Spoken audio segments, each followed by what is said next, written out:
காஞ்சிபுரத்துக்கு பக்கத்தில் ஒரு இருமல் மருந்து தயாரிக்கின்ற கம்பெனி, அது இந்த தமிழ்நாடு அரசுக்கே தெரியல.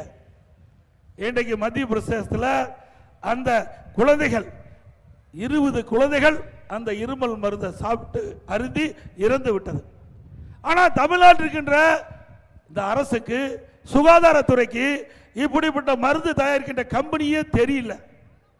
அப்படின்னா எவ்வளவு இந்த அரசு மக்கள் மீது அக்கறை கொண்டிருக்கின்றது, இந்த நாட்டு மக்கள் மீது எப்படி அக்கறை கொண்டிருக்கின்றது, இந்த நாட்டை எப்படி காப்பாற்றிக் கொண்டிருக்கிறார் என்பதை நாம் எண்ணி பார்க்க வேண்டும்.